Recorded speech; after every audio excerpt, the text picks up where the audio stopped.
तर ऐकू सुलतानशाहीतील एक दुर्दैवी प्रेमकथा, सुलताना रझिया।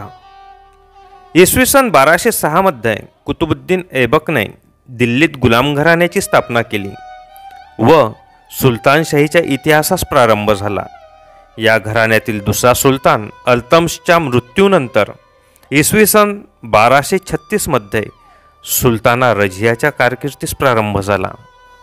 अल्तमशने आपल्या मृत्यूपूर्वी रझियाला आपला वारस नेमले होते, कारण तिच्यामध्ये पराक्रम आणि राज्यकर्त्यास आवश्यक असणारी पात्रता त्याला दिसून आली होती। तसेच आपल्या पुत्रांमध्ये अशी पात्रता नसल्याची जाणीव देखील त्याला झाली होती। रझियाला अनेक गुणांची देणगी लाभलेली असल्यामुळे ती राज्यकारभार उत्तम प्रकारे चालवेल असा अल्तमशचा विश्वास होता। असे जरी असले तरी कारकिर्दीच्या आरंभापासूनच तिला अनेक संकटांना सामोरे जावे लागले। राज्यातील ठिकठिकाणचे लष्करी अधिकारी आणि प्रांतीय सुभेदार तिला उपद्रव देऊ लागले। बंडखोरांचे पारिपत्य करून राज्यात शांतता प्रस्थापित करणे अत्यंत महत्त्वाचे होते।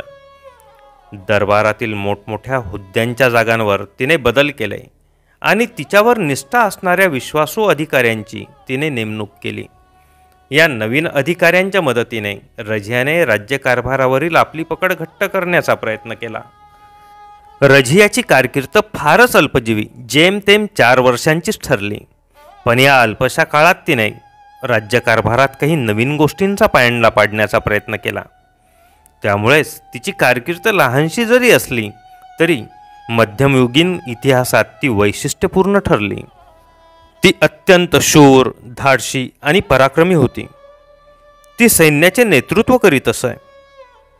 सुलतानाची सत्ता सार्वभौम हवी, लष्करी अधिकाऱ्यांवर सुलतानाचे वर्चस्व हवे, हे धोरण समकालीन तुर्की सरदारांना मान्य नसे।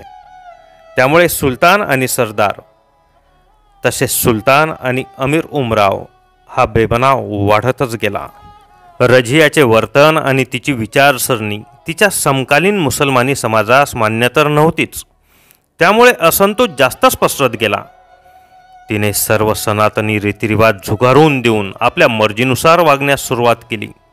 ती पुरुषी पोशाख धारण करून दरबारात येत असे व दरबारचे सर्व कामकाज स्वतः पाहत असे।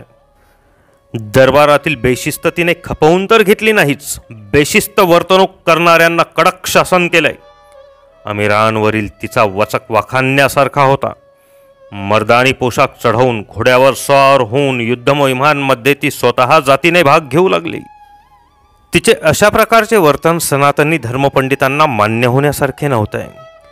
खरे पाहता एका स्त्रीने आपल्यावर राज्य करावे, हुकूमत गाजवावी ही कल्पनाच मान्य होणे इतकी मानसिकता असणे 13व्या शतकात शक्यच नव्हते। भरीतभर झाल्यासारखी आणखी एक गोष्ट रझियाकडून झाली। जमालुद्दीन याकूत नावाच्या एका हबशी अधिकाऱ्यावर तिचे प्रेम जडले। हा मनुष्य अमीरे आखूर म्हणजे अश्वशाळेचा प्रमुख होता। ही एक स्त्री सुलभ गोष्ट होती, परंतु एका हलक्या दर्जाच्या माणसावर राणीने प्रेम करावे ही गोष्ट दरबारातील तुर्की सरदारांना आवडण्यासारखी नसल्यामुळे बहुतांश अधिकारी तिच्यावर उलटले। तिच्या विरुद्ध कपट कारस्थानांना सुरुवात झाली। बंडखोर आणि सुलताना रझिया यांच्यातील संघर्षात रझिया पराभूत होऊन बंडखोरांच्या कैदेत पडली। बंडखोरांनी याकूतला पकडून त्याला ठार मारले आणि रझियाला कैद करून सरहिंदच्या किल्ल्यात ठेवले गेले। तिच्यावर कडेकोट बंदोबस्त बसविण्यात आला। रझियाला सिंहासनावरून हटवून अल्तमशच्या एका मुलाला सुलतान म्हणून जाहीर करण्यात आले। कैदेत असताना रझिया स्वस्थ बसणे शक्य नव्हते। तिच्या पहाऱ्यावरील प्रमुख अधिकाऱ्याचे नाव अल्तुनिया असे होते। रझियाने अल्तुनियावर आपल्या प्रेमाचे जाळे विणण्यास प्रारंभ केला। तिने त्याला हळूहळू आपल्याकडे वळविले।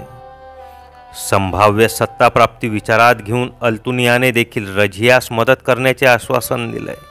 अल्तुनियाच्या सहाय्याने सरहिंदच्या कैदेतून स्वतःची सुटका करून घेऊन रझिया व अल्तुनिया पळून गेले। या दोघांनी पुढे विवाह करून गेलेली सत्ता परत मिळविण्याचा प्रयत्न केला।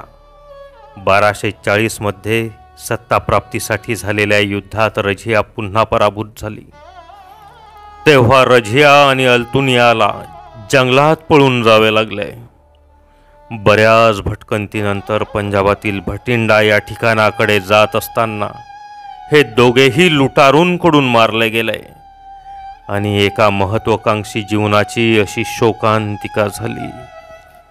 भारताच्या मध्ययुगीन इतिहासात दिल्लीच्या सिंहासनावरून सुलतान या नात्याने राज्य करणारी सुलताना रझिया ही पहिली स्त्री आहे.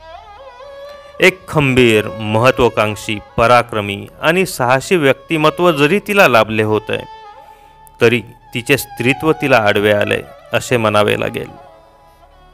समकालीन समाजात स्त्रियांची हुकूमत पुरुषांनी मान्य करणे अशक्य होते. तसेच एका राज्यकर्त्या स्त्रीने आपल्या हाताखालच्या अधिकाऱ्यावर प्रेम करणे ही गोष्टच परंपरावादी धार्मिक समाजास मान्य नव्हती. त्यामुळे कितीही योग्यता जरी असली तरी त्या योग्यतेच्या मार्गात असंख्य अडचणी येत गेल्या. एका स्त्रीच्या हृदयात एखाद्या पुरुषाविषयी प्रेमभावना जागृत होणे ही नैसर्गिक गोष्ट आहे. शेवटी राज्यकर्ती जरी असली तरी स्त्रीसुलभ मन या भावनेपासून कसे दूर राहील. आपल्या प्रेमाची फार मोठी किंमत रझियास चुकवावी लागली. पण इसवी सन 1236 ते 1240 ही अल्पशी कारकीर्द दिल्लीच्या सुलतान शहीद रझियाची कारकीर्द म्हणून ओळखली जाते. धन्यवाद.